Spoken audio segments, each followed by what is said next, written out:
అందరికీ నమస్కారం అండి. అందరూ ఎలా ఉన్నారు? నేను చాలా బాగున్నానండి. మీ అందరూ కూడా బాగుండాలి. ఆ హరిహరాదుల యొక్క కృపా కటాక్షాలు అందరూ కూడా కలగాలని కోరుకుంటూ, మనకు మార్గశిర మాసంలో వచ్చే గురువారాలు ఎంతో విశేషమైనది. అయితే మార్గశిర మాసంలో వచ్చే గురువారాలను మనం ఎంత బాగా చేసుకుంటామో, ఈ మాసంలో వచ్చే పౌర్ణమి కూడా అంతే విశేషమైనది. ఎందుకంటే ఈ రోజునే కోరల పౌర్ణమి అని, దాంతోపాటుగా దత్తాత్రేయుని జయంతి, దాంతోపాటుగా శ్రీ వెంకటేశ్వర స్వామిని అలాగే లక్ష్మీదేవిని అమ్మవారిని పూజిస్తే సకల పాపములు తొలగిపోతాయని, ఆర్థిక సమస్యలు తొలగిపోతాయని అంటారు కదా. ఆ పూర్తి విధానం ఇవాళ తెలుసుకుందామండి.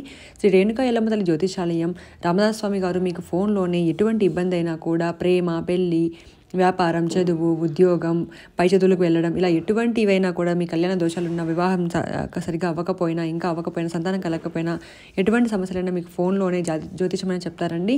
నమ్మకంతో ఒకసారి కాల్ చేయండి. అన్నీ కూడా మీకు ఫోన్లోనే ఇంటి దగ్గర నుంచే సాల్వ్ అయిపోతాయి. మార్గశిర పౌర్ణమి రోజున లక్ష్మీదేవిని ఆరాధించిన, శ్రీ వెంకటేశ్వర స్వామికి ప్రీతికరమైన మాసం కాబట్టి ఈ మార్గశిర మాసంలో పూజించిన, లేదా కోరల అమ్మవారిని పూజించిన, లేదా దత్తాత్రేయుని పూజించిన ఈ మార్గశిర పౌర్ణమి చాలా విశేషమైనదండి. కాకపోతే 2024లో మనకు ఎగుళ్ళు తగుళ్ళు రెండింటిగా వచ్చాయి కాబట్టి ఈ మిగులు తగుళ్ళతో కొంచెం ఇబ్బంది అయితే పడాల్సి వస్తుంది కదా. ఆ కన్ఫ్యూజన్ లేకుండా ఇప్పుడు చెప్తానండి. పౌర్ణమి గడియలు చూసుకున్నట్లయితే డిసెంబర్ 14 శనివారం సాయంత్రం 4:20 నుంచి డిసెంబర్ 15 ఆదివారం మధ్యాహ్నం 2:37 వరకు ఉంటాయి. కాబట్టి మనము పౌర్ణమి పూజ, చంద్రుడి పూజ, అలాగే దత్తాత్రేయుని జయంతి ఇవన్నీ ఎప్పుడు చేయాలి అంటే, మీరు మార్నింగ్ చేస్తున్నారు అంటే ఉదయం పూట సండే డిసెంబర్ 15 చేయండి. సాయంకాలం చేస్తున్నారు అనుకుంటే, పౌర్ణమి అంటే చంద్రుడు అంటే మనము సాయంత్రం వేళ చంద్రుడిని పూజిస్తాం కాబట్టి సాయంకాలం వేళ తిథి అనేది సాయంత్రం శనివారం డిసెంబర్ 14 ఉంది కాబట్టి శనివారం చేయవచ్చు.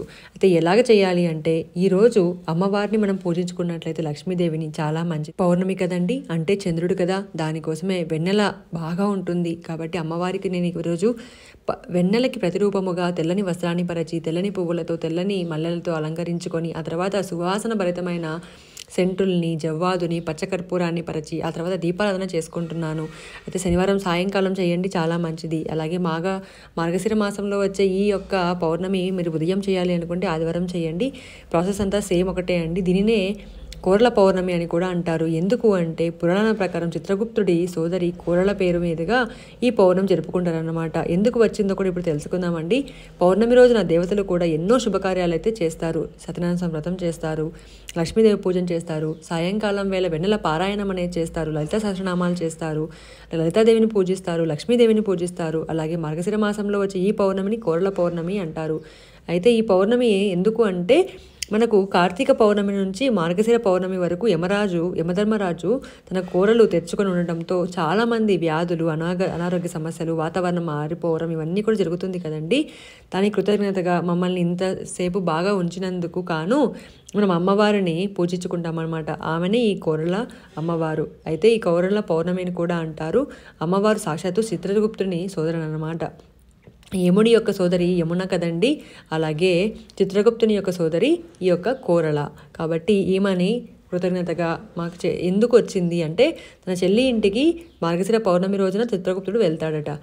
అలా వెళ్ళినప్పుడు చెల్లెలు కోరల ఆనందంతో ఘనంగా విందుని ఏర్పాటు చేసింది. చిత్రగుప్తుడు చెల్లిని ఆశీర్వదిస్తూ, మార్గశిర పౌర్ణమి రోజు ఎవరైతే కోరలను పూజిస్తారో వారికి నరక బాధలు, అపమృత్యు బాధలు ఉండవని చిత్రగుప్తుడు అంటాడు. అయితే చిత్రగుప్తుడు మెయిన్ కాదు కదా, తన బాస్ యమధర్మరాజు కదా. స్వామి ఇలా అనుకుంటున్నాను అంటే సరే ఓకే అని పర్మిషన్ ఇచ్చేస్తాడు అనమాట. అప్పటి నుంచి ఈ మార్గశిర పౌర్ణమి రోజు కోరలమ్మను పూజించడం ప్రారంభమైంది. అయితే కోరలమ్మ అంటే మనం ఇంట్లో విగ్రహాన్ని పెట్టుకొని పూజించుకోలేం కదా, అందుకే లక్ష్మీదేవినికి ఫస్ట్ మనం లక్ష్మీ కటాక్షం కోసం, ధనం కోసం పూజించి, ఆ తర్వాత మినప రొట్టెను నైవేద్యంగా మనం అమ్మవారికి పెట్టి దానిని మనం కొంచెం కొరికి సాయంత్రం వేళ కుక్కలకు వేయాలి. అప్పుడు ఆ కోరల పౌర్ణమి రోజు మనం చంద్రుడిని కూడా పూజించాలి, చంద్రవ్రతం చేయాలి. అలాగే ఇలా పూజిస్తే ఆమె అనుగ్రహం కలిగి నరక బాధలు, అపమృత్యు బాధలు తొలగిపోతాయనే నమ్మకం కూడా ఉంది. ఇలా మనం ఈ పూజ కోరల పౌర్ణమి చేయాలి. అలాగే పౌర్ణమి రోజున ఈ మార్గశిర పౌర్ణమి రోజున దత్తాత్రేయుని కూడా పూజించుకోవాలి. మీరు విగ్రహం ఉంటే విగ్రహం పెట్టుకొని, లేదా శనగల మాలని మీరు గుడికి వెళ్ళి, సాయిబాబా గుడికి లేదా దత్తాత్రేయుని విగ్రహం గుడికి వెళ్తే కూడా అక్కడ మీకు విగ్రహం ఉంటుంది కదా, స్వామి మెడలు శనగల మాల వేయండి, ఏవైనా దోషాలు ఉంటే పోతాయి. అంతేకాకుండా పౌర్ణమి రోజున ఎవరైతే 27 యాలకులు తీసుకొని అమ్మవారి మెడలో కానీ, అంటే లక్ష్మీదేవి మెడలో కానీ, శ్రీ మహావిష్ణువు మెడలో కానీ వేస్తారో వాళ్ళకి ఈ 7 జన్మలలో 27 నక్షత్రాలలో ఏ నక్షత్రంలో పుట్టినా కూడా వాళ్ళకి పాపాలు తొలగిపోయి నెక్స్ట్ జన్మ అంటూ ఉండదు. మనకు నెక్స్ట్ జన్మ అంటూ ఉండకపోతే ఇంకెంతకంటే ఆనందం ఏం కావాలండి. ఇలా యాలకుల మాలను దండగా కూర్చి మన యొక్క 27 నక్షత్రాలలో మనం 7 జన్మలలో చేసిన పాపాలు అన్నీ కూడా తొలగిపోవాలని మనం మనసులో అనుకుంటూ దానిని మనం 27 యాలకులు తీసుకొని ఒక 2 నిమిషాల పాటు నీళ్ళలో నానబెడితే కొద్దిగా మెత్తగబడతాయండి. అప్పుడు మనం కూర్చోడానికి కూడా సూదిలో బాగుంటుంది కదా. అయితే దారంకి మనం చక్కగా పసుపును పూసి ఇలా 27ని చక్కగా కూర్చి ఇవి మీరు శ్రీ వెంకటేశ్వర స్వామి, శ్రీ లక్ష్మీదేవి అమ్మవారి ఇద్దరు కలిసి ఉన్న ఫోటోలైనా వేయచ్చు. లేదా ఇక్కడ వీడియోలో చూపిస్తున్నట్లుగా ఒక అమ్మవారి మెడలో ఒకటి వేసినా చాలు, లేదా స్వామి మెడలో వేసినా చాలు, అది మీ ఇష్టం అండి.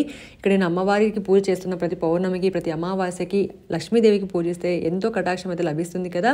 ప్రత్యేకమైన రోజులు కదా ఇవి. కాబట్టి అమ్మవారిని పూజించుకొని ఇలా వెన్నెలలో అమ్మవారికి పాలన నైవేద్యంగా పెట్టి ఇలా యాలకులతో పూజిస్తే సర్వ సుగంధములైన ఈ యాలకులు మనకు మెడలో వేయటం వల్ల మనకు ఆర్థిక పరంగా కానీ, ఆరోగ్యం పరంగా కానీ, అనారోగ్యం పరంగా కానీ, ఐశ్వర్యం పరంగా కానీ అన్ని ఇబ్బందులు తొలగిపోయి సుఖశాంతులతో ఉంటాము. కాబట్టి మీరు శనివారం సాయంకాలం ఈ పూజను చేయండి. ఉదయం కూడా మీకు వీలైతే ఆదివారం ఉదయం కూడా చేసుకోండి.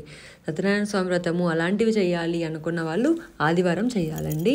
అయితే లక్ష్మీదేవి పూజ, పౌర్ణమి పారాయణం, అలాగే వెన్నెల పారాయణం, లలితాదేవి పూజ, పాలల్లో పెట్టి అమ్మవారి లలితాదేవిని పూజిస్తాం కదా మనం పౌర్ణమి రోజున కూర్చొని టెర్రస్ పైన, అలాంటివన్నీ కూడా శనివారం సాయంకాలం చేసుకోవచ్చు. తిథి ఉంది కాబట్టి. ఎందుకంటే మీరు ఆదివారం చేసిన ఆదివారం సాయంత్రం తిథి ఉండదు కాబట్టి మీరు చేసినా వేస్ట్ అవుతుంది. ఇలా అమ్మవారి మెడలో వేస్తే మనకు ఎటువంటి ఇబ్బందులైనా కూడా తొలగిపోతాయి. ఆర్థిక పరంగా కూడా, అన్నిటి పరంగా కూడా. మార్గశిర మాసంలో లక్ష్మీదేవికి, శ్రీ మహావిష్ణువుకి చాలా విశేషమైనదండి. చూడండి, అమ్మవారికి మళ్ళీ కరుణించారు.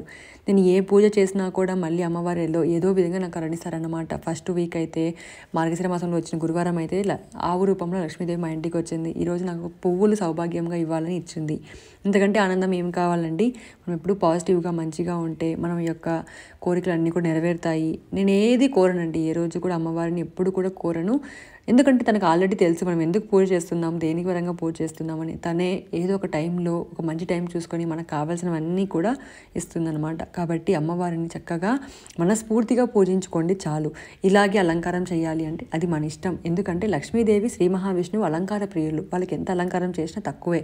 అమ్మవారు చూడండి ఎంత చక్కగా అలంకారం చేసుకొని కూర్చుంది కదా. మనం ఎంత అలంకారం చేసినా తక్కువే. కాబట్టి మనకు వీలైనంతలో, మనకు తోచినంతలో, మనకి ఎంత వచ్చో అంత అలంకారం చేసుకుంటే సరిపోతుంది.